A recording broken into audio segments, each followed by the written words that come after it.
Sag ich ein Wort und du. Ich sag, ich bin Anna und du machst den Rest. Ja. Genau, ich bin Anna. Ich bin der Tade und wir bewirtschaften im Sommer die Freiburger Alpe.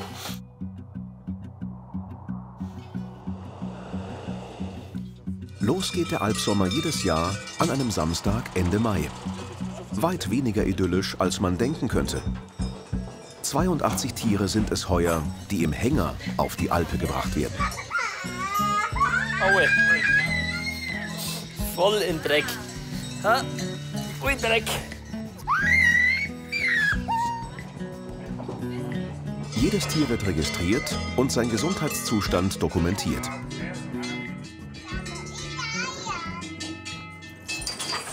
Gut, ist gar nicht so schlimm, gell? Auschecken, einchecken, wie beim Flughafen. Für das leibliche Wohl der Helfer sorgt Anna. Das ist aber nicht das Einzige, was der 24-Jährigen zum Saisonauftakt durch den Kopf geht. Wir hoffen natürlich, dass alles mit dem Vieh gut geht. Wir müssen halt jeden Tag gucken, dass alle gesund sind, alle da sind. Haben die 3 Kühe zum Melken und hoffen natürlich auf viele Gäste und ein schönes Wetter. Genau.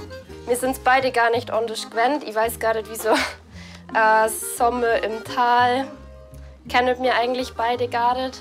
Und irgendwie, ich weiß auch, es gehört irgendwie so dazu. Also klar, es ist viel Arbeit, aber es ist halt auch einfach schön. Man lebt halt einfach ein bisschen anders. Hat nicht so viel Ablenkung von Fernsehen oder Internet oder so.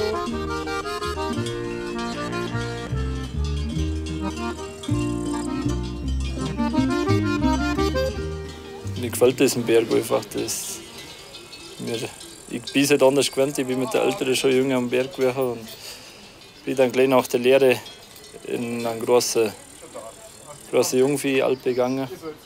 Da war jetzt dann ein paar Jahre. Wir sind eigentlich darauf gekommen, weil also die Alpe ist frei geworden. Das haben wir durch Mundpropaganda haben wir das mitgekriegt und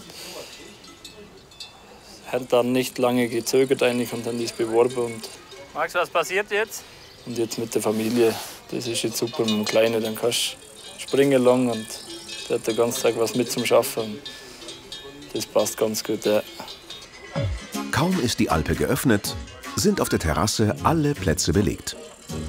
Besonders die eigenen Milchprodukte sind bei Wanderern und Bikern sehr beliebt.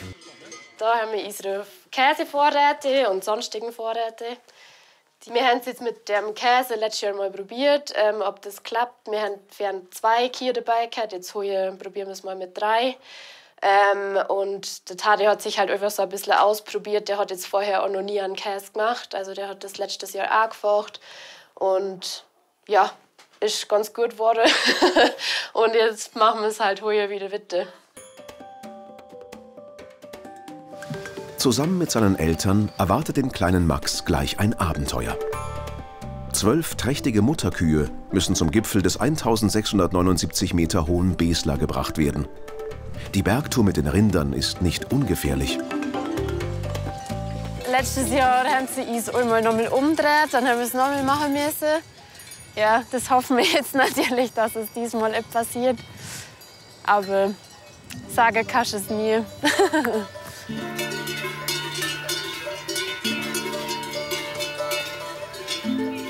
Anfangs geht es noch ruhig bergauf. Doch bald schon gibt's erste Schwierigkeiten. Hey! Hey!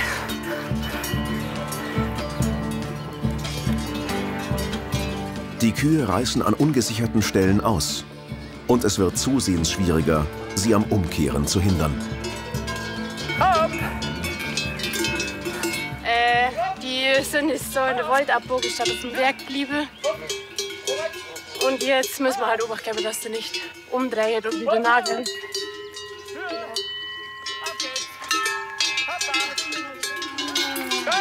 Dass Anna und Tade heute 2 Freunde um Hilfe gebeten haben, war eine kluge Entscheidung. Auf geht's, du auch. Komm. Allein wären die beiden heute vermutlich wieder im ersten Anlauf gescheitert. So wie wir uns das vorgestellt haben, aber wir sind nicht am Ziel.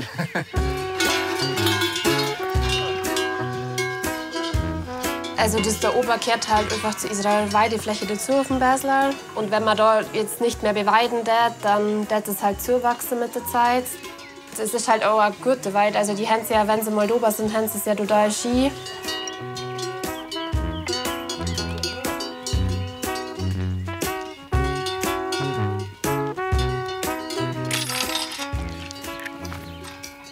Kurzer Zwischenkampf, aber dann nicht gegangen. Die erste Hälfte der Wegstrecke haben sie hinter sich. Und die zweite läuft nun reibungslos. Nach gut einer Stunde ist es dann geschafft. Mensch und Tier sind unbeschadet auf den Weiden unterhalb des Besler Gipfels angekommen.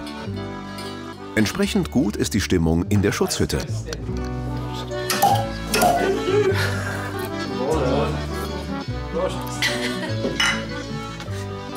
Nicht gedacht. Bist du auch sehr gelaufen? Doch, gut. Wir sind eigentlich ganz zufrieden. Ja. Alles gut gegangen, ja. So wie man sich das vorgestellt hat. Im Gegensatz zu letztes Jahr. Ab jetzt müssen Anna und Tade jeden Tag einmal hier hochkommen, um nach dem Vieh zu schauen. Dass die Berge gefährlich sein können, wissen sie auf der Freiburger Alpe.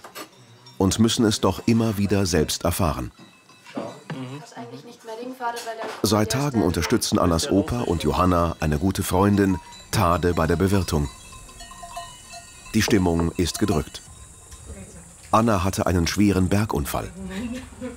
Mit Verdacht auf Schädelbruch wurde sie erst vorgestern wieder aus dem Krankenhaus entlassen und soll eigentlich strikte Bettruhe halten. Ja, ich habe jetzt letzte Woche einen kleinen Unfall gehabt. Genau, und bin auf den Kopf gefallen. Jetzt muss ich mich halt gerade ein bisschen schonen und sollte nicht zu viel rumspringen. Also ich hoffe, dass er bald wieder gesund wird und dass das jetzt nichts Schlimmeres ist am Kopf. Aber das kann man jetzt halt nicht sagen.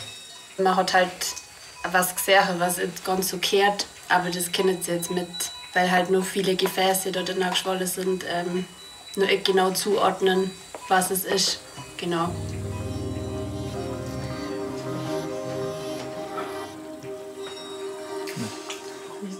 Ja, das war jetzt für den Tade natürlich auch nicht lustig. Also die letzten Nächte hat er fast nicht geschlafen, weil ja Schädelhirntrauma kein Spaziergang ist. Und der hat Anna geweckt und hat geguckt, ob alles in Ordnung ist, ob keine Nachblutungen entstanden. Und dann hat das Tagesgeschäft, hat das Vieh. Er ist der Chef, er muss ja gucken, dass der Laden auch läuft. Und dann macht er sich auch Sorgen um die Anna. Dann ist der Max noch da. Der Max ist jetzt auch ein bisschen durch den Wind, weil er das halt mit der Mama mitgekriegt hat. Das ist ja auch ihr Rattenschwanz jetzt. Aber die Rettungskette oder Anna von der Familie hat gut funktioniert. Der Schock und die Vorstellung, dass es noch viel schlimmer hätte ausgehen können, steckt allen tief in den Knochen. Guckt man halt mal, wahrscheinlich die nächsten 1,5 Wochen brüche ich jetzt wahrscheinlich mich noch nicht so einplanen wie normal. Und dann hoffe ich, dass es wieder langsam aufwärts geht. Ja.